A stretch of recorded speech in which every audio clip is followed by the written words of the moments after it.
할렐루야.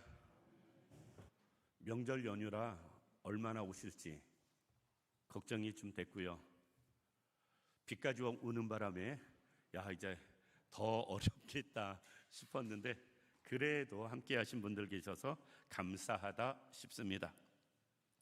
오늘 이 시간은 감사드리는 명절이라는 제목으로 말씀을 생각해 보려고 합니다. 예수님은 우리에게 구원의 주라고 이야기합니다. 왜? 우리에게 생명을 주셨고요, 자기의 생명을 우리에게 주심으로 우리를 구원하신 분이기 때문에 그렇습니다. 그런데 예수님은 우리를 구원하신 것으로 끝나지 않고요, 지금까지도 함께 하시면서 은혜로 인도하고 계십니다. 그리고 앞으로는 더 좋은 것을 우리에게 허락해 주실 것입니다. 영원한 하나님의 나라를. 그러니까 예수님은 과거에도 우리에게 가장 귀한 생명을 주셨고, 현재도 가장 좋은 은혜로 인도하시고, 앞으로도 가장 좋을 천국으로 우리를 허락해 주실 분이세요.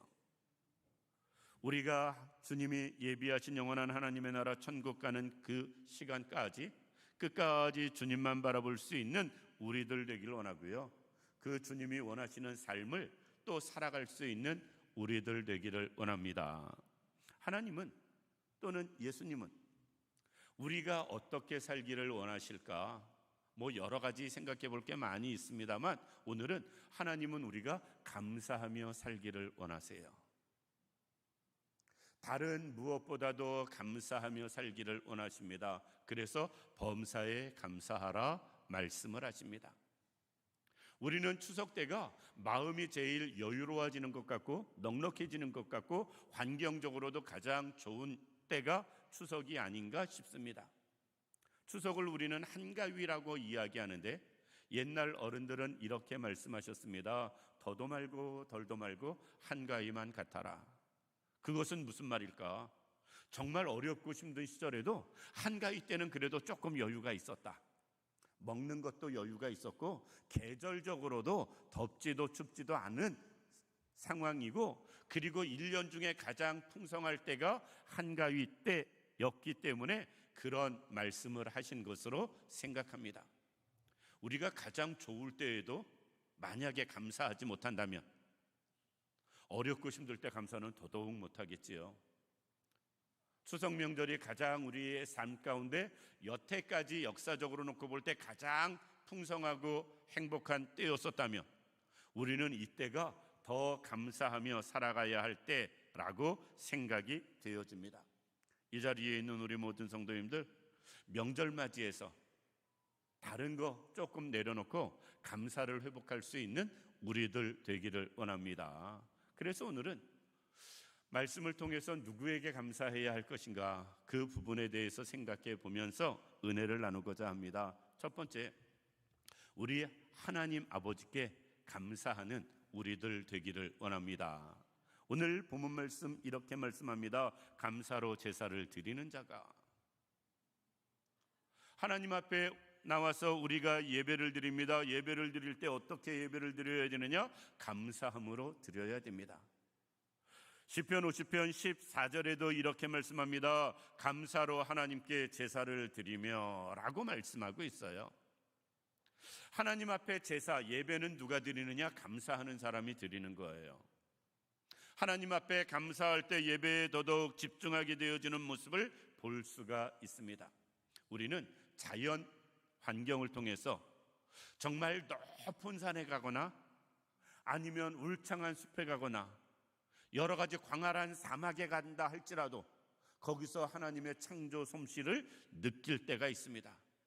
그러면서 우리는 그런 생각합니다. 마음속으로, 어떤 위대한 예술가도 만들 수 없는 것, 하나님이 말씀으로 지으신 것, 그 하나님의 창조 세계를 보면서 느낄 때가 있어요. 그런데 느끼는 것에서 끝나지 아니하고 그 대단한 걸 만드셔서 우리에게 주신 하나님께 감사할 수 있는 우리들 되기를 원합니다. 우리는 예수님을 믿습니다. 예수님을 따르며 생활합니다. 그냥 구원자 예수만 믿는 것이 아니라 예수님의 삶도 따라 배울 수 있는 우리들 되기를 원합니다. 그럼 예수님의 삶은 어떤 삶이었을까? 많은 것을 생각해 볼 수 있지만 예수님의 삶은 감사하는 삶이셨어요. 요한복음 6장에 우리가 잘 아는 대로 오병이어의 사건이 나옵니다. 수많은 사람들 앞에서 물고기 2마리, 보리떡 5개, 하찮은 것밖에 없습니다. 그런데 그 가운데서 주님은 하늘을 우러러 축사하셨다, 감사하며 기도하셨다라고 말씀하고 있습니다. 우리는 환경이 어렵고 힘들다고 감사 못한다고 말하는 사람이 있을 수 있는데 요한복음 6장 말씀에 비교해 보면 우리는 그거보다 100번, 1000번 더 나은 환경입니다. 예수님을 따라 산다면 감사하는 우리들 되어져야 됩니다. 요한복음 11장에는 죽은 나사로를 살리시는 예수님의 모습이 기록되어 있습니다. 나사로는 죽었고요, 나흘이나 되었고요, 시체에서는 썩어서 냄새가 납니다. 나사로가 죽었을 때 예수님이 빨리 오셔서 고쳐주시지 않았기 때문에 마리아와 마르다는 옆에서 원망불평합니다. 그런데 그 가운데서 주님은 무엇을 하시는가? 요한복음 11장 말씀 보면은 특별히 41절에 이렇게 말씀합니다. 하늘을 우러러 이르시되 아버지여 내 말을 들으신 것을 감사하나이다. 지금 아직까지 나사로가 살아나지 않은 상황이에요.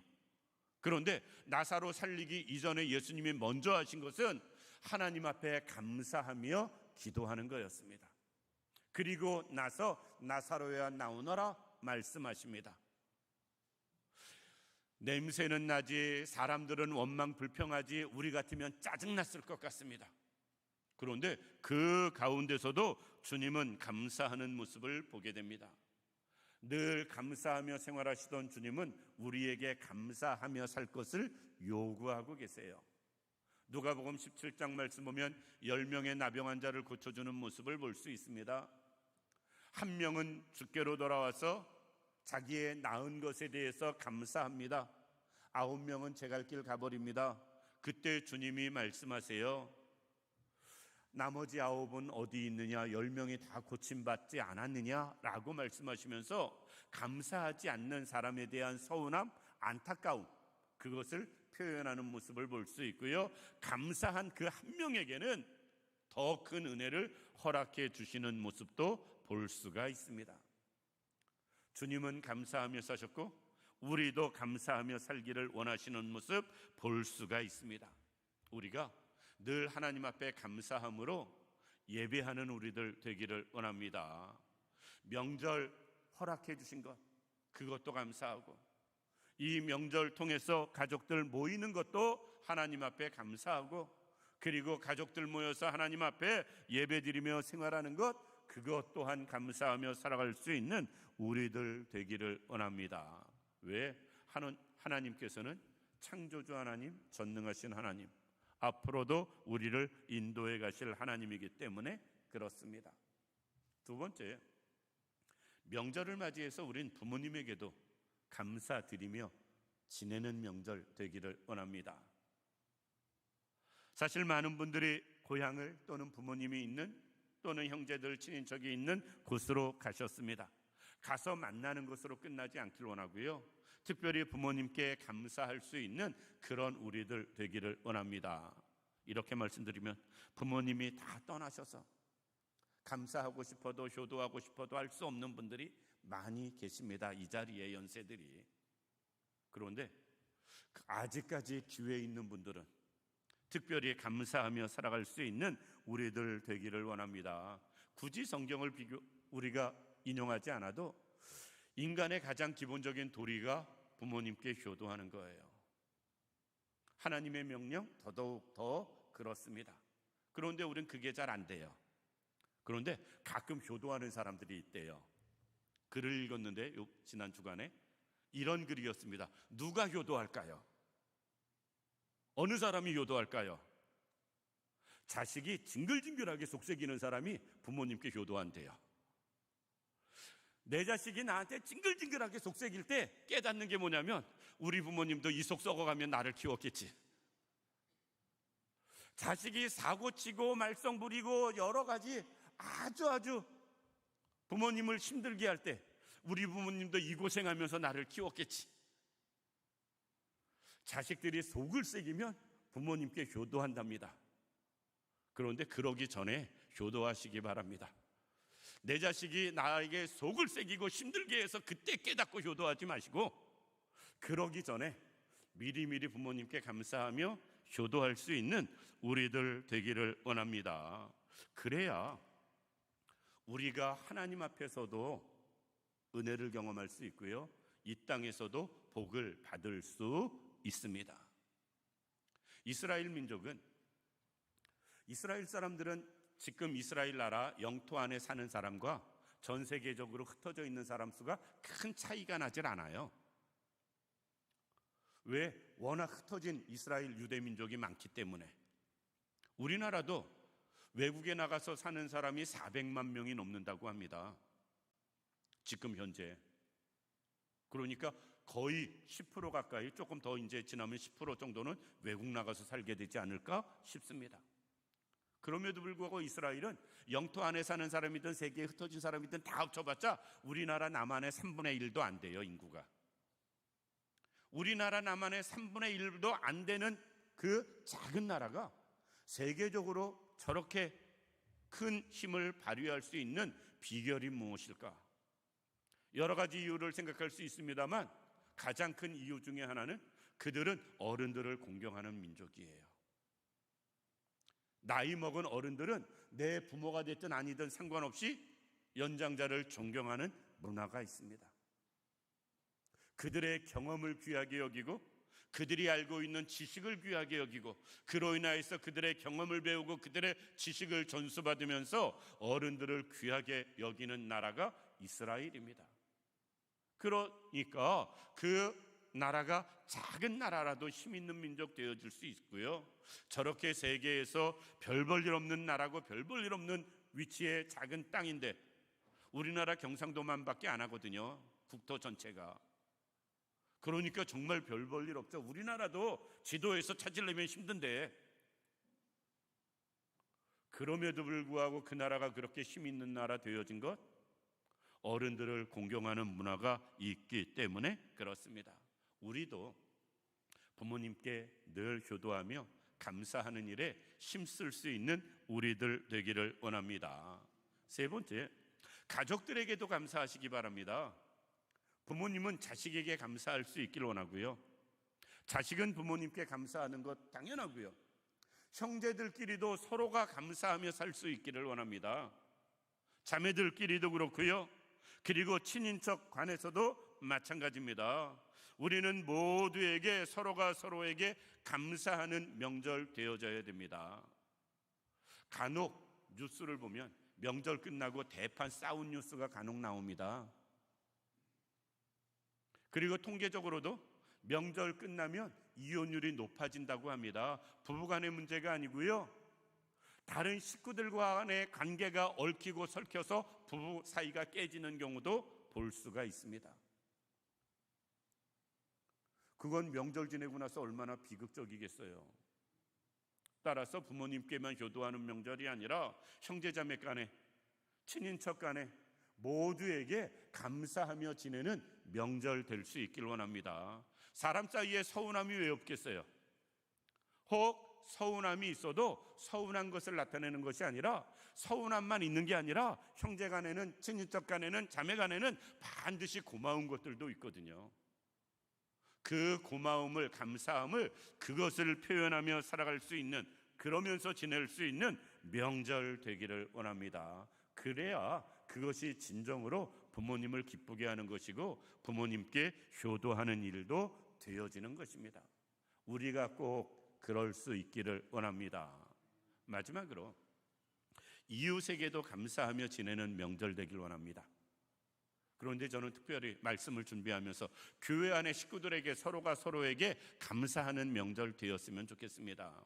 우리는 안 믿는 이웃과 그렇게 친하게 지내는 일은 사실 특별히 많지 않거든요.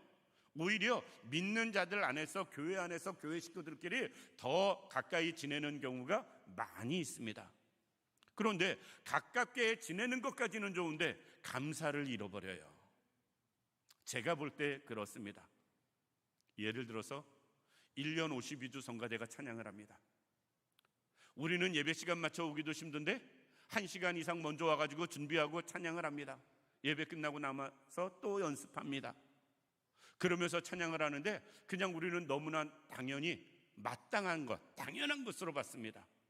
그러다가 혹시 누가 이탈하면 도대체 연습을 한 거야 안 한 거야 이런 생각하지, 평상시에 수고한다, 저들 때문에 예배가 풍성해진다, 감사하다라는 생각하는 분들이 얼마나 있는지 의문스럽습니다. 교사들이 1년 내내 남의 자식들 품고서 그 아이들이 믿음 안에서 신앙 안에서 자라기 위해서 눈물로 기도하고 자기 주머니 털어가면서 정말 많은 시간 봉사하는 모습을 볼 수가 있습니다. 그런데 아이들이 교회 안에서 조금만 말썽을 부리면 도대체 그 부서 교역자 이름 나오고 교사들 뭐 하는 거야, 이 말은 쉽게 나오는데 1년 내내 그 아이들 품고 수고하는 것에 대해서는 별로 관심이 없어요. 우리는 늘 다음 세대를 이야기합니다. 그런데 다음 세대 위해서 교사하라고 그러면 다 거절을 해요. 내가 안 하는 그 일을 교사들이 하는데 우리는 감사함을 모르고 지내갑니다. 교회 안에서 남들이 하는 일은 너무나 다 지극히 당연한 것으로 받아들여요. 우리 교회는 청소를 기관들이 한 달씩 부서 전도회들이 돌아가면서 하십니다. 그런데 이렇게 말씀하세요. 우리는 왜 더운 여름에 놓냐, 추운 겨울에 놓냐, 우리는 왜 5주 들어가는 달에 놓냐, 말씀하실 수 있죠. 그걸 말씀하실 거라면 1년 내내 52주 청소하는 분들을 생각하셔야 돼요. 우리가 전도회가 청소하는 건 본당하고 계단밖에 안 하지만 1층, 2층, 화장실 모든 건 52주, 한 주도 안 빠지고 매주 청소하는 분들이 계시거든요. 그런데 그분들에 대한 감사가 우리에겐 없어요. 우리는 한 달 전도회가 청소하는 것도 쉽지가 않은데 그분들은 추울 때 더울 때 5주 상관없이 1년 52주 청소를 합니다. 그런데 더 적은 인원이 더 많은 공간을, 또 더 어렵고 힘들고 가장 지저분해지는 곳을, 사실 예배당은 그렇게 안 지저분해지잖아요. 솔직하게 식당이 지저분해지고 교육부서 애들이 난리치는 데가 지저분해지고 화장실이 지저분해지고 정말 지저분해지는 그 곳을 1년 52주 청소들을 합니다. 저는 교회에서 나오는 쓰레기를 보면 안타깝고 답답할 때가 있어요. 집에서도 쓰레기 이렇게 분리수거 안 하나? 왜? 안 하는 그 목은 온전히 그 청소하는 분들이 다 분리수거를 다시 해야 되거든요. 그런데 안 하셔도 너무 안 합니다. 대부분 그건 애들이 그러겠지만 교육부서에서도 이건 꼭 광고 좀 하세요. 정말 너무 많이 섞여 있어요. 여름에는 그건 냄새 나는 거, 그 1년 52주 그분들이 수고하시거든요. 그런데 우리는 그들의 수고에 대한 기억도 없습니다. 차 운전하시는 분들 또한 그렇습니다. 오늘도 일부 예배 때 차 운행 갔는데 시골 가느라고 차를 안 타셨어요. 근데 운전하시는 분은 혹시 늦게라도 나올까 하다 한참 늦어졌습니다. 차 운행이. 만약에 운전하는 분이 말없이 그렇게 하루 차 운행 빵꾸 나면 그날 교회 와가지고 씩씩대실 분 참 많을 겁니다. 그렇죠? 그런데 본인들은 정작 남들은 수고하며 그렇게 운행하는데 빠질 때 연락 없고 운전하는 사람 한없이 기다리게, 그리고 본인들은 늦어도 당연한데 차가 늦으면 사방에서 말이 나오고. 왜 그럴까요? 그분들 월급 받는 것도 아니고 누가 시켜서 하는 것도 아니고 정말 본인들이 애쓰며 수고하는데 그 수고에 대한 감사가 없어요. 그들이 수고하는 것을 우리가 기억한다면 우리는 그 운전하시는 분들에 대한 고마움이 반드시 표현되어져야 됩니다. 우리 예배 때 현악부 저렇게 젊은 학생들, 청년들 사실 일찍 나와서 저렇게 웬만한 어른들보다 예배 안 빠지고 1년 내내 봉사하잖아요. 그런데 우리는 다 당연하게 여겨요. 교회 안에서 감사가 없습니다. 이것을 준비하다가 제가 하나 깨달았어요. 우리 며느리가 있어가지고 내가 말하기가 참 불편한데, 우리 집사람한테 제가 밥을 제일 많이 얻어먹습니다. 그렇죠? 1년 365일 제가 삼식이잖아요. 하루 밥 3끼 꼭 먹어야 됩니다. 삼식입니다. 우리 집사람 말고 저를 밥 가장 많이 해주는 분이 누굴까요? 아들일까요? 며느리일까요? 아닙니다. 교회 주방에서 일하는 분이세요. 그러지 않나요? 1년에 52주 52번 나를 밥해 줄 사람이 누가 있어요? 솔직하게. 교회에서 52주 밥해 주는 거 여름 겨울 상관없이 토요일 날 미리 나와서, 그러니까 그분들은 주일 날만 하는 게 아니라 토요일 날 미리 준비해서 하니까 100일 이상을 주방에서 얽매여야 됩니다. 그런데 우리는 그거 짜다 싱겁다 이야기할 수 있거든요. 더욱이 가끔 이거 교회에서 제가 느끼는 겁니다. 특별한 음식이 나왔으면 그것만 왕창 드셔가지고 나중에 가는 사람은 그게 없어요. 근데 옆에서는 그걸 먹네요. 그러면 특별히 성가대에서 많이 경험하는 일인데, 우리는 왜 저거 없지? 이 생각하게 되거든요. 좀 특별한 음식 나오면 성가대까지 생각하고 이렇게 골고루 드시기 바랍니다. 하나만 드시지 마시고. 나중에 모든 일은 또 그런 것 때문에 소리 듣는 건 주방에서 일한 사람들이에요. 일부 예배 때 이 설교를 하는데 시어머니하고 며느리하고 같이 앉아 있었어요. 며느리한테 52주 밥 얻어 먹냐고 이야기했다가 며느리 나 쳐다보는데 아주 당황했습니다. 근데 우린 딸한테도 52주 밥 못 얻어 먹잖아요. 솔직하게. 누가 나를 매주 한 번씩 밥 사주겠어요? 아니면 해주겠어요? 만약에 며느리나 딸이 그런 며느리 있다면요, 로또 맞은 겁니다. 그건 로또보다도 더 귀한 것 맞은 겁니다. 정말 대단한 거예요. 그러니까 우리는 수고하는 분들의 수고를 교회 안에서 결코 가볍게 지나가지 않길 원합니다. 그 수고를 기억했으면 좋겠고요, 감사했으면 좋겠습니다. 말이라도, 마음이라도, 지나가는 소리라도. 청소할 때 수고한다고 또 이렇게 젊은 분들은 이렇게 지나가다가 아프리카 가서 커피 주문해서 좀 보내든지 그러면 얼마나 좋을까 그런 생각이 들어갑니다. 우리가 서로 감사하며 지내는 명절 되기를 원합니다. 어제 저희 교회에서 사역하던 그 목사님 한 분이 다른 교회 가서 사역하는데 간간히 오십니다. 명절이라고 또 오셨어요. 왔는데 안 가.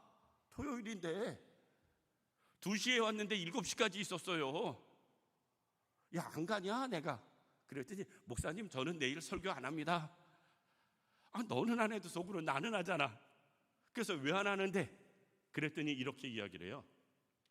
전체 명절 때는 모든 부서가 한꺼번에 모여서 예배 한 번 드리고 끝난대요. 그러니까 담임 목사님이 설교하고 그 교회 교역자가 수십 명 되는 교회예요. 수십 명 되는 교회.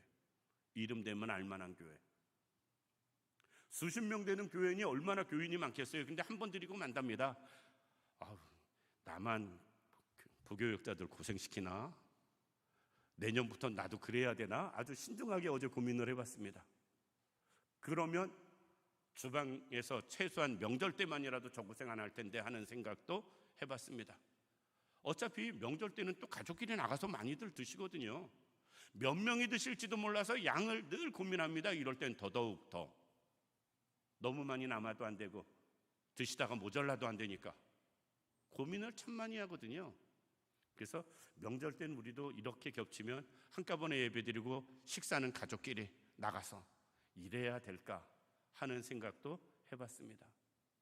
우리가 수고하는 모든 분들의 수고를 기억했으면 좋겠고요, 감사했으면 좋겠습니다. 어른은 어른으로 요새 젊은이들 신앙생활하는 거 보고서 고마워했으면 좋겠고요, 젊은이들은 어른들이 지금까지 교회 지키고 수고하고 봉사해서 한국의 교회를 이렇게까지 세워놓은 그 모습에 감사했으면 좋겠습니다.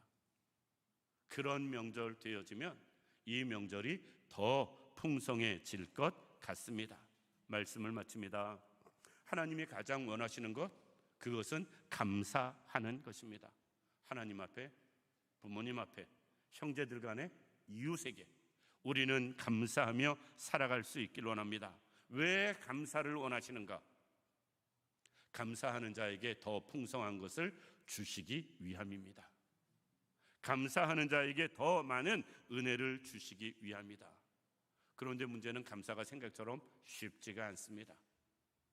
스가랴서 4장 6절 말씀처럼 힘으로 되지 아니하고 능으로 되지 아니합니다. 이것 또한 오직 여호와의 신으로, 하나님의 신으로 되어집니다.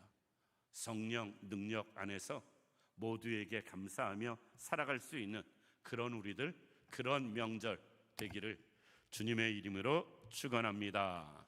기도드리겠습니다. 살아서 역사하시는 참 좋으신 아버지 하나님, 은혜와 사랑을 진심으로 감사를 드립니다. 하나님, 감사하는 명절이 되게 하여 주옵소서. 하나님 앞에 부모님께 감사드리며 형제에게, 이웃에게 감사 전하는 명절 되게 하여 주옵시고, 그로 인하여 감사가 넘쳐나는 복된 우리들, 그로 인해 더 크신 은혜를 경험하는 우리들의 삶 되게 하여 주옵소서. 하나님께서 언제나 홀로 영광 받으시기를 원하오며 예수님의 이름으로 기도드립니다. 아멘.